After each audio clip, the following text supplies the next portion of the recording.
All right. Well, I thought it would be interesting to go back to September. Well, it would be October of 1991. So, and I wanted to just talk about some memories of right after Nevermind came out. So I looked it up, and Nevermind came out exactly September 24th.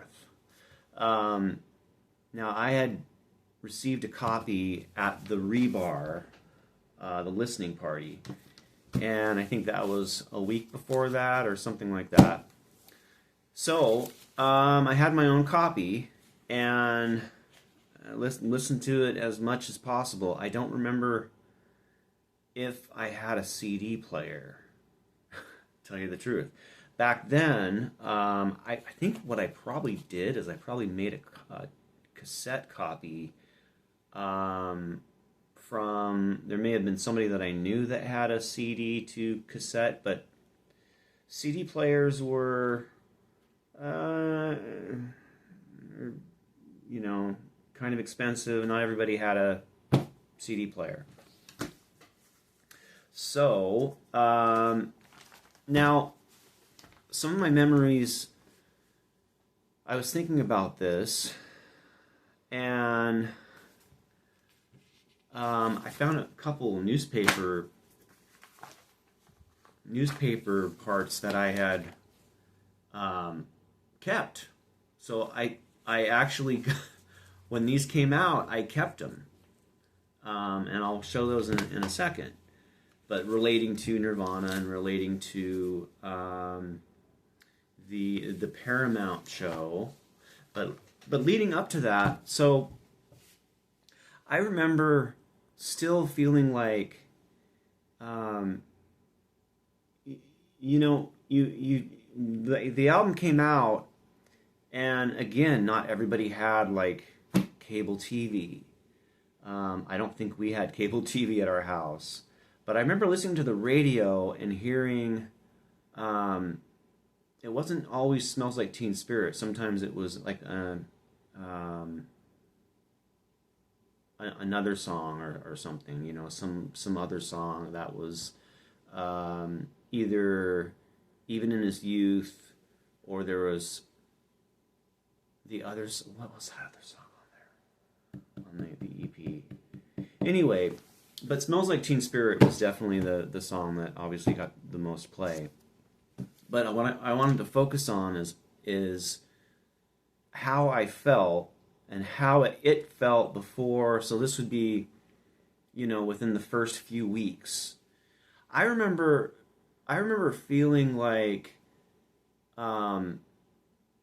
really hoping that people get to hear them. Really like I, in my mind, I couldn't imagine that Nirvana wouldn't be as heard as Smashing Pumpkins or the Pixies or Sonic Youth, because to me Nirvana was like my favorite band. They were friends of mine, and it completely made sense that this band is so good. Why wouldn't they be? It was like, why wouldn't they be like the Pixies, as big as the Pixies? I mean, that in my mind, I remember like feeling that made perfect sense.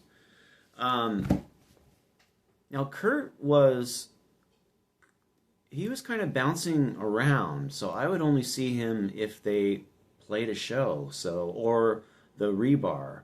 So it was like when I saw Kurt, then it was only at their performances, and then the night of the listening party. And then Chris, I was still in contact with Chris some, for sure. He had he still had a phone. Anyway, so leading up to here, I'll show you. So this was a cutout. Well, not a cutout. It was a part of the newspaper. So this came out October 25th, 1991. hope you can see that. And Nirvana sells out the Paramount. So, of course, for me, I was like, oh, shit, I didn't get a ticket, you know? And those guys got me into so many shows. So I saw total about, I'd have to count them, but somewhere around 25 Nirvana shows from 1987, including the Skid Row show that I saw, through, I only saw them twice in like Coliseums or whatever. And then the Paramount would have been the third biggest venue, because I saw them, yeah, two different Coliseums, the one in Phoenix and then the one in Salem. Yeah, Salem, Oregon, at the Armory. So yeah, Nirvana sells out the Paramount. And okay, so those few weeks before that, so we're you know, I'm talking about like the first month, you know, Nevermind was out. There wasn't really a lot of talk. Like it was, you know, I mean, at least in Tacoma, times were so different, you know? Like the amount of information that moves now is like 10,000 times faster, you know? So like hearing anything like, oh, the record's flying off the shelves, you know, supposedly that would have been what's going on at Geffen. We didn't know that, you know? I mean, other than what it said in this article, and I didn't reread this article, but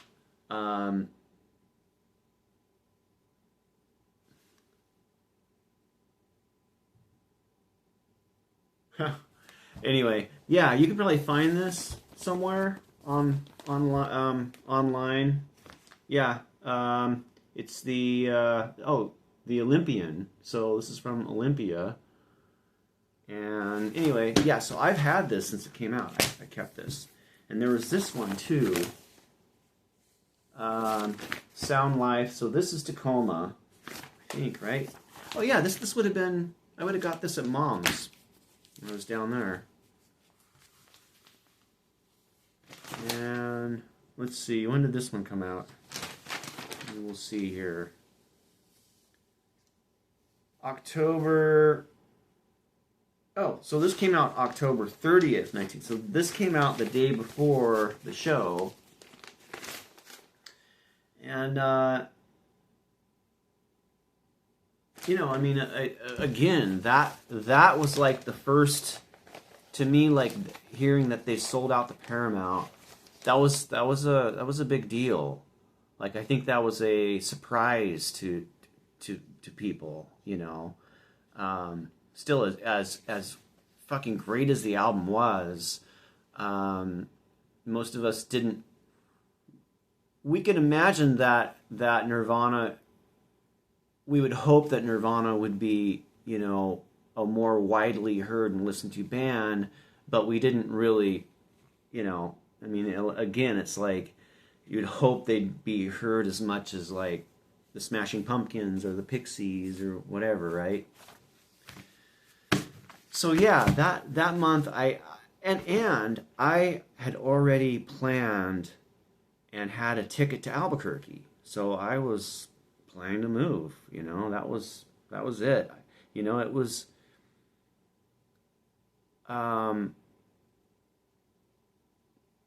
still the scene up here. It wasn't until like a year later that, you know, things really started to get out of control. I think in the, you know, the Northwest, or, you know, really started getting quite a bit more internationally known, where a lot of labels coming in and signing bands up, and you know, that whole thing. Yeah, so what else was it? Oh yeah.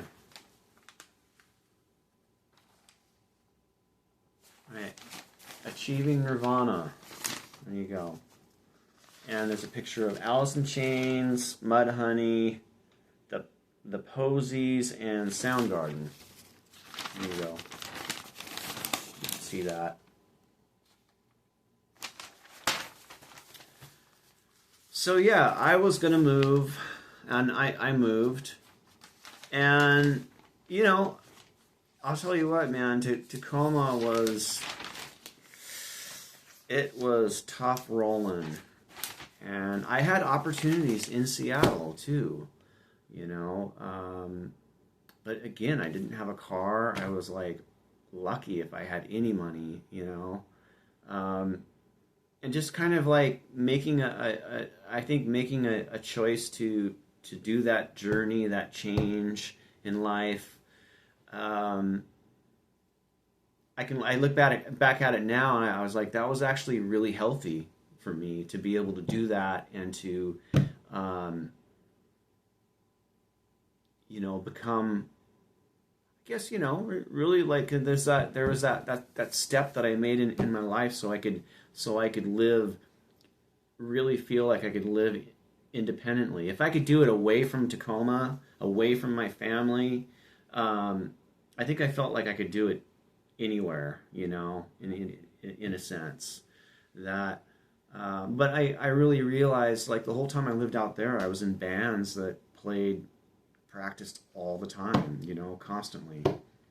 So, you know, I moved back and did the same thing, but yeah, so get back to kind of like where I wanted to end this video is that night. So even that I didn't have a ticket to the Paramount show, I went up anyway because I felt like, you know, I had talked to Chris. He said he was going to be up in the cloud room, and you know, come on up, whatever.